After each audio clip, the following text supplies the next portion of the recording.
Hello, good morning friends. Welcome all of you. Myself Javin Dave from Asafra School and once again welcome all of you. Very good morning. We are going to continue chapter number 10 gravitation और इस gravitation की continue video number 4 पर आज हम 3 topics discuss करने जा रहे हैं. फर्स्ट ऑफ ऑल है to calculate the value of small G. Small G की वैल्यू किस तरह से कैलकुलेट की जाती है. दूसरा है mention the object under the influence of the gravitation force of the earth और तीसरा है मास. तो फर्स्ट ऑफ ऑल हम डिस्कस करने जा रहे हैं एक छोटे से मैथमेटिकल कैलकुलेशन की. The calculate the value of small G. Here we should put the values of G, m and r in the equation. g is equal to capital G into capital M by r square. Okay सबसे पहले पहचान कर ले. Small G ये है acceleration due to the gravitational force. Capital G ये है universal gravitational constant. M है मास ऑफ द अर्थ और आर है radius of the earth. Okay सबसे पहले कैपिटल जी की वैल्यू है 6.673 into 10⁻11 newton metre into kg⁻². Capital M की वैल्यू है 6 इंटू 10⁻24 kg और आर की वैल्यू है 6.4 इंटू 10⁻6 मीटर. ओके इन सारी वैल्यू को अब हम पुट कर रहे हैं equation.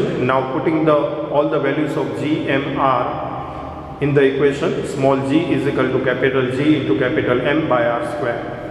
Therefore we get 6.7 into 10⁻11 multiplied by 6 into 10⁻24 by 6.4 into 10⁻6 whole square. Now calculate the values and simplify with the help of multiplication and simplifying rules. Finally we get small g is equal to 9.8 meter per second square. Yeah, 9.8 m into s⁻². Thus the value of acceleration due to the gravity of the earth is small g is equal to 9.8 meter per second square. Okay दूसरे topic की तरफ आगे बढ़ते हैं और ये topic है हमारे लिए motion of the object under the influence of the gravitational force of the earth. Gravitational force of the अर्थ के अंडर में इस जो हमें इन्फ्लुएंस मिलते हैं, मतलब कि जो असर देखने को मिलती है मोशन ऑफ एन ऑब्जेक्ट पर ग्रेविटेशनल फोर्स ऑफ द अर्थ की, इसके बारे में हम बात कर रहे हैं. इसके लिए एक एक्टिविटी आपके बुक्स में दी है. Take the sheet of the paper and stone and drop them simultaneously from the first floor of the building. Observe whether both them reach the ground simultaneously. We see the paper reaches the ground little later than the stone. This happens because of air resistance. The air offers the resistance due to the friction to the motion of the falling object, and the resistance offered by the air to the paper is more than the resistance offered to the stone. If we do the experiment in a glass jar from which air has been sucked out, the paper and the stone would fall in the same rate. यहाँ पर हमने दो object लिए थे, stone और paper, और उन दोनों को एक ही डिस्टेंस से, एक ही हाइट से नीचे की तरफ गिराया, फ्री फॉलिंग करवाया. तो हमने देखा कि पेपर है वो थोड़ा लेटर आता है, स्टोन पहले आता है. और ऐसा होने के पीछे यहाँ पर हम ये कह सकते हैं कि पेपर है उस पर रेजिस्टेंस ऑफ द एयर थोड़ा ज़्यादा लगता है और इसकी वजह से इस फ्रैक्शन को लेकर उसे थोड़ा ज़्यादा वक्त लगता है. लेकिन अगर इन दोनों को एक ग्लास जार के अंदर रख दिया जाए और एयर का जो इन्फ्लुएंस है उसे हटा दिया जाए, रिमूव कर दिया जाए, तो ऐसे कंडीशन में दोनों सेम रेट से एक्सेलरेटेड होते हुए सेम टाइम में एक जगह पर पहुंचेंगे, ये देखने को मिलेगा. ओके इस पर से हम किस कंक्लूजन की तरफ चलेंगे. Any change in the velocity of the falling object. क्या फॉलिंग ऑब्जेक्ट की वेलोसिटी में कोई चेंज है? यस. तो हम इस बात को आगे बढ़ाएंगे. We know that the object experience acceleration during the free. सबसे पहली बात कि फ्री फॉलिंग के वक्त ऑब्जेक्ट है वो एक्सेलरेटेड होता है.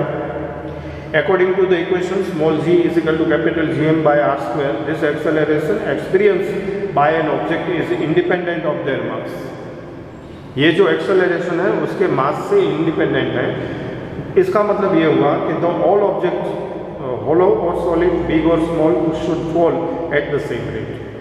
ऑब्जेक्ट कैसा भी हो, होलो स्फीयर के साथ हो या सॉलिड फॉर्म में हो, बिग हो या स्मॉल हो, should falls at the same rate. ये एक ही इक्वल टाइम पर फ्री फॉलिंग करते हैं। According to a story Galileo drop different object from the top of the leaning tower of the pizza.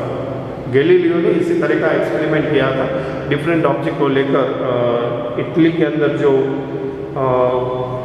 Leaning tower of pizza है Italy के, वहाँ से उन्होंने इसे फॉल करते हुए देखा था कि ऑब्जेक्ट छोटा हो या बड़ा, होलो हो या फिर सॉलिड फॉर्म में, ये सेम रेट पर एक्सेलरेटेड होकर पहुँचता है। Here G is the constant near the earth. जैसे अर्थ सरफेस के नज़दीक होते हैं स्मॉल जी की वैल्यू कांस्टेंट मिलते हैं and all the equation for the uniformly accelerated motion of the object become valid with the acceleration A replace by the ji.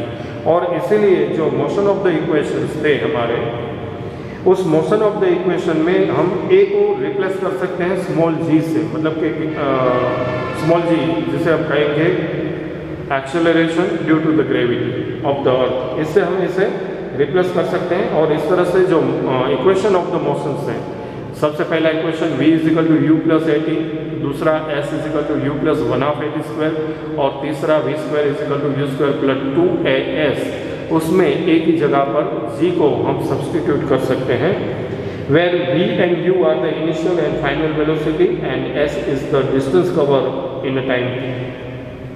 Applying this equation, we will take the acceleration a to be positive when it is in the direction of the velocity. जब वो velocity के direction में होगा तो acceleration positive लेंगे, and that is in the direction of motion, the acceleration a will be taken negative. और अगर जो इसकी डायरेक्शन ऑफ मोशन इससे विपरीत है तो एक्सेलरेशन है इसे हम नेगेटिव लेंगे when it's oppose the motion, जब वो मोशन को अपोज कर रहा होगा। ओके, इसके बाद हम तीसरा और आखिरी आर्टिकल्स वीडियो नंबर 4 से ले रहे हैं, वो है मास।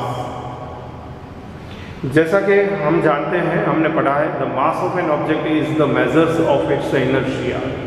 लेसन नंबर 9 में हमने देखा था कि मास ऑफ एन ऑब्जेक्ट है ये एक्चुअली इनर्शिया का मेजरमेंट है। We have also know that the greater the mass the greater the inertia.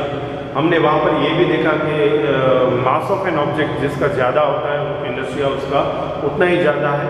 It remains the same whether the object is on the earth, the moon और even the outer space. लेकिन जो mass of N object है वो कहीं पर भी जाओ इस यूनिवर्सल में वो हमेशा कांस्टेंट ही रहता है।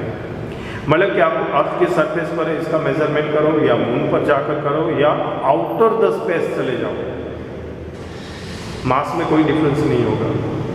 दस the mass of an object is constant, तो मास ऑफ ऑब्जेक्ट है वो कांस्टेंट रहता है, अचल है, and does not change from the place to place, और वो प्लेस टू प्लेस इसमें कोई चेंज आपको नहीं मिलता है।